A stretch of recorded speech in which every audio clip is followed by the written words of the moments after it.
a liderança do grupo, e eles vão tentar encontrar o Hermógenes. Eles começam a perseguir o bando do Hermógenes para vingar a morte do Ramiro. Tá? E aí eles vão ter que enfrentar perigos, né? Tem outros bandos, tem gente, tem a polícia, né? A polícia estava contra os jagunços. Tem os fazendeiros que querem se livrar dos jagunços, né? E do próprio sertão. O sertão é um lugar muito perigoso. Né?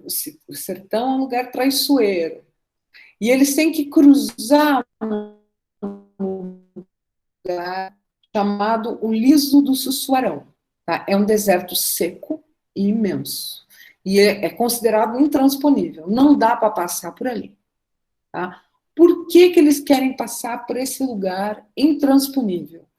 Porque eles vão conseguir, se eles conseguem passar, eles vão conseguir surpreender o Hermógenes e matar o Hermógenes, que é o que eles querem. Né? Quem está liderando é o Medeiro Vaz. Tá? Ele quer surpreender o Hermógenes, né?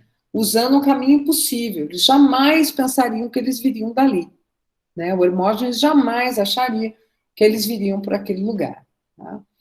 Depois, a gente tem a morte do Medeiro Vaz, aí vem o Zé Bebelo, aí tem a treta do Riobaldo com o Zé Bebelo, uma disputa que o Riobaldo ganha e ele passa a ser o líder do bando. Tá? Ele assume outro nome de Urutu Branco, Urutu é uma cobra, né? E ele assume a liderança do grupo. Tá? Eles não conseguem passar pelo Liso do Sussuarão.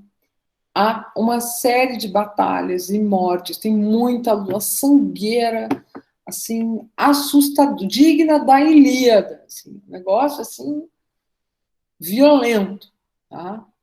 Até o paredão. Gente, isso aqui existe bem antes do Big Brother, tá? Bem antes do Big Brother, tá certo? Mas o nome é paredão. É um dos lugares onde vai ter, então, a batalha final do romance. Tá? Então, a grande coisa, a história do romance, eu lembro de quando eu tive essa aula que eu estou dando para vocês agora, que a professora virou para nós e falou assim, então, a história do livro, se a gente for falar, é um bando de jagunços tendo que atravessar o sertão para matar um outro jagunço. É basicamente isso. Tá? No entanto, a jornada é um processo. E é esse processo que nos interessa. Tá? Quando a gente pensa no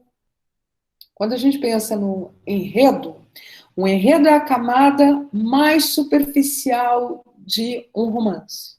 É a primeira camada de significado. A gente tem várias outras. A gente tem a constituição psicológica dos personagens. A gente tem o trabalho de linguagem, que a gente já viu que é tão importante aqui para o Guimarães Rosa. Né? A gente tem a maneira como o espaço é utilizado no texto. Isso tudo é relevante. Os processos como ocorrem ao longo do romance. Tá? O enredo, ele é o nível mais a superfície de um romance. Tá? É o primeiro que a gente passa. Então, não deem tanta importância ao enredo. É importante, mas o livro não é só uma história. Sabe? Em geral, a gente você pergunta para um amigo, você já leu o livro tal? Já, e aí, você gostou? Assim, a história é ótima. Você pergunta para um teórico da literatura, você já leu O Grande Sertão Veredas? Já li as 3 vezes. E aí, você gostou? Eu gostei, o trabalho que ele faz com a linguagem, o espetáculo, a maneira como o espaço reflete a interioridade dos personagens, é esse tipo de coisa. O livro é muito mais do que só a história que ele conta. Por quê? Porque literatura tem a ver com a forma como isso é contado. Tá? Não apenas na poesia, mas a literatura é sempre sobre forma, sobre o uso de linguagem, as formas pelas quais a gente utiliza, ou a gente não, né? Porque eu não sou Guimarães Rosa, mas o escritor, o autor, o artista lida com a linguagem para representar esse mundo.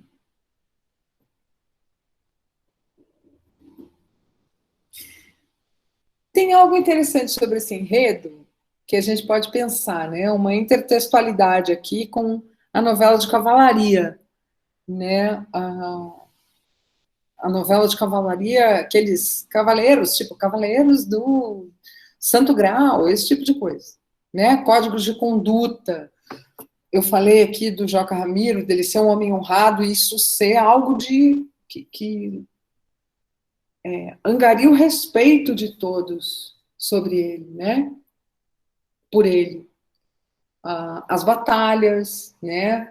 Cavalaria, você vai ter sempre uma batalha, uma busca, tem sempre uma coisa, eles estão tentando chegar tentando achar o santo grau, por exemplo, né? A indumentária do cavaleiro, aqui no nosso caso não é o cavaleiro, é um jagunço, né? Que vai usar também, e ele descreve a indumentária, né? O chapéu que ele usa, o tipo de roupa, e as armas, e como eles cuidam das armas, tudo está ali nesse texto. E no perigo quase que constante. Tá? Então a gente tem um retorno à tradição literária em boa medida, né? Você tem um retorno para isso. Tá? E vamos pensar nesse perigo constante, né? Isso aqui é um excerto do livro de novo, né?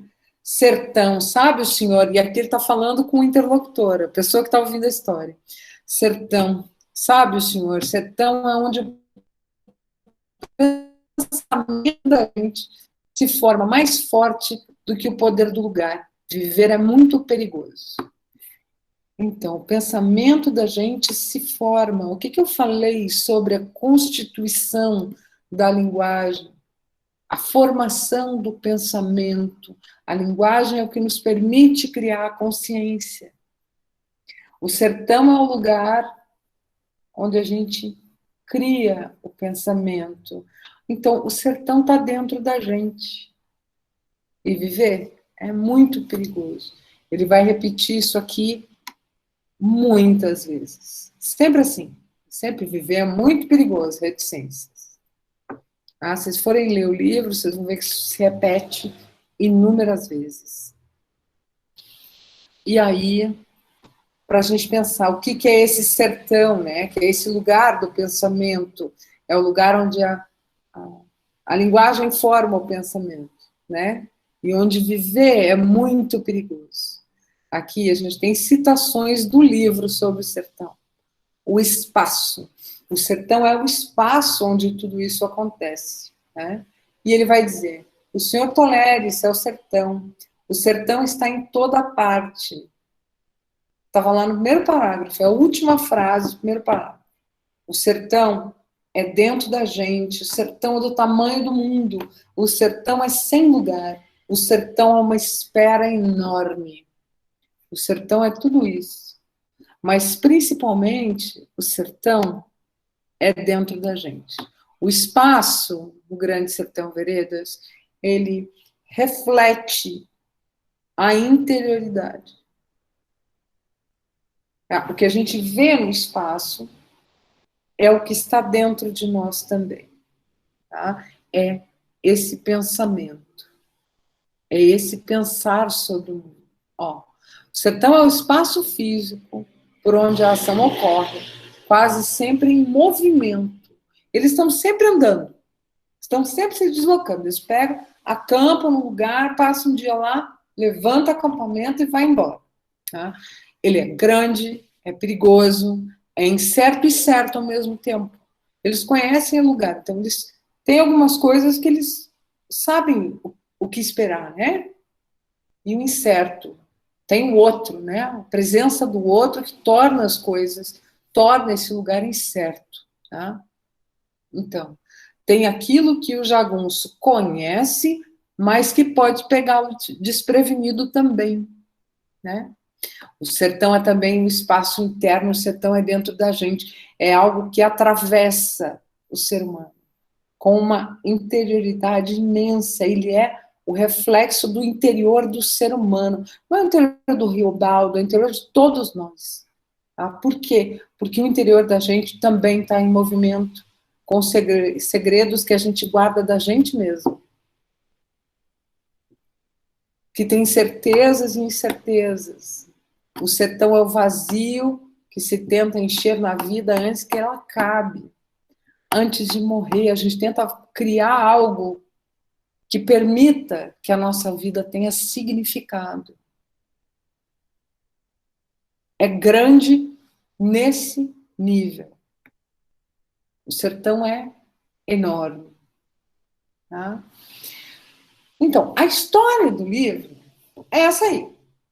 Tá? A gente tem esses eventos acontecendo, os jagunços indo atrás do outro jagunço, que matam alguns que eles gostavam. É isso. No entanto, tem várias coisas que se passam e que vão voltar para essa interioridade. E aí entra a ideia do pacto fáustico. Vocês já ouviram falar do pacto fáustico? O Fausto é aquela figura do Goethe, tá? Autor alemão, o Goethe. Tá? Ele se baseia num outro texto anterior. Na verdade, tem o Fausto do Marlowe antes ainda. Tem um texto anterior que dizem ser baseado numa pessoa de verdade que vendeu a alma para o diabo. Para ter, em cada versão do pacto, a pessoa vendeu com um objetivo. Ter sabedoria, ter dinheiro, ter conhecimento. E aí ela fica por um período tendo aquilo que ela recebeu em troca, né? E depois o diabo vem e leva ela. Essa é a ideia do pacto fáustico. Ela é muito presente na literatura. Tem essa figura do Fausto que dizem que é uma pessoa real. Essa história é meio estranha, tem origem em tradições orais e tal, né? E aí você tem um que surge na Inglaterra no século XVI para XVII, do Christopher Marlowe, tem a do Goethe, que é do século XVIII, tem a do Thomas Mann, no século XX, né? Todos esses são Faustos. Esse homem que vende a alma para o diabo é o Fausto. Por isso chama pacto fáustico. Tá? É a ideia de abrir mão da sua alma. Ou, se a gente quiser, dos nossos princípios. Porque pensem que a ideia de Deus e o diabo, a ideia de uma alma, ela não é mais tão certa, né? No entanto, a presença do demônio no livro é muito forte. Pense que estamos numa situação, no sertão, pessoas que têm superstições, tem algo de mágico, de estranho nisso, né? De sobrenatural. Não é bem o